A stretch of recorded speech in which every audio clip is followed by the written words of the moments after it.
Hello everyone, and as you can tell by the title of this video, I'm going to be talking about The Upside of Unrequited by Becky Albertalli. I'm going to get my little disclaimer out of the way first. This book was sent to me by the publisher, but that in no way affects my review of this book. So I first heard about Becky Albertalli in 2015 when Simon vs. the Homo sapiens agenda came out. I read the book, I absolutely loved it. It was one of my favourite reads of that year. And I knew from the second that I finished that book that I was down for anything else that Becky Albertalli was going to write. Which brings me on to The Upside of Unrequited, which is her new book coming out in April. The story follows a girl called Molly who very much wants to be in a relationship, and she sees all of her friends and her sister in relationships and already having sex, and she feels very much like she is falling behind everyone on the experience scale, and she feels like the only love that she's ever going to have is unrequited love. And she talks about these 26 crushes that she's had that have never reciprocated those feelings that she had, one of which is Lin-Manuel Miranda. But let's be serious, who isn't at least slightly attracted to Lin-Manuel Miranda? On top of that, she is a bigger girl, so she feels that no one will ever love her for her appearance. And there's a really awful line which I related to so much, where she says something along the lines of chubby girls don't get boyfriends, and that if anyone does eventually date her, it's going to turn out that it was all a horrible joke, and she doesn't want to be a joke. One thing I absolutely adored about this book is that it does a fantastic job of accurately depicting what it feels like to be a teenager.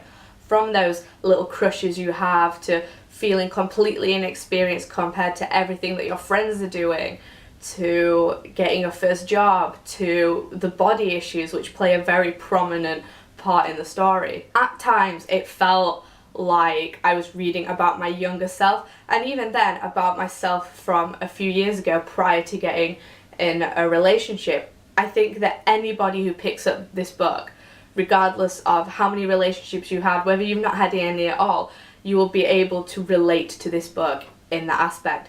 There were several parts of the narrative that I was reading where I was like, I've been there, you know, I know what that feels like, and I just kind of wanted to crawl into the book and just give Molly a hug and let her know that she doesn't need to worry about that now.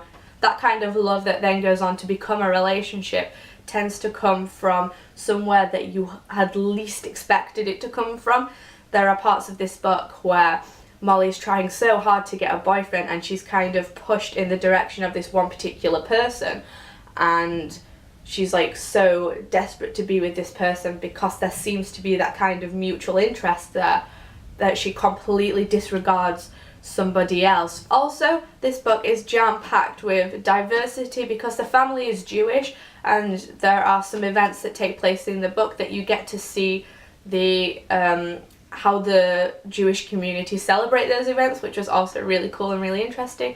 And then I'm going to shout and scream from the rooftops about this, because anyone who knows me will know how mad I get about this, and that is, this book has a female bisexual character in it, and I cried. It's just such a simple throwaway line where it's just included and it doesn't become a big like plot point or anything. It's just there, and it made me cry because I've said before in one of my previous videos about sexuality in fiction, I've said before that I will take representation where I can get it, and for too long I've put up with books only including male bisexual characters, if bisexual characters are even in it at all. So the fact that there was a female bisexual in this book just meant so much to me, and representation is really important, okay? And another awesome thing about the bisexual representation in this book is that it didn't fall to stereotypes. The most common one being that one person finds out that the person they're in a relationship with, or they're considering being in a relationship with, is bisexual, and that brings up the worries of, oh, will they cheat on me with a man, will they cheat on me with a woman? And I'm just so sick of that narrative. I've experienced it too much in my own personal life that I don't need to see those worries and those concerns kind of reflected back at me in fiction.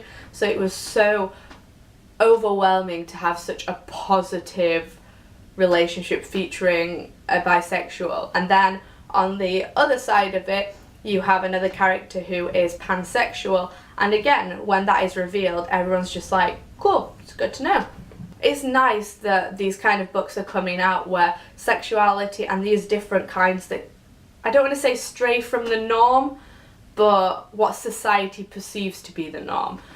And they're treated so positively that, you know, there are going to be a generation of people who read these books like The Upside of Unrequited, and they're just going to see that as just a completely normal thing. And I just think that that is so great and such a beautiful message to leave behind in a book. So that's all I have to say about The Upside of Unrequited. Have you read her previous book? Are you planning on reading this one? Let me know in the comments below, and I'll be back with a new video soon. Bye!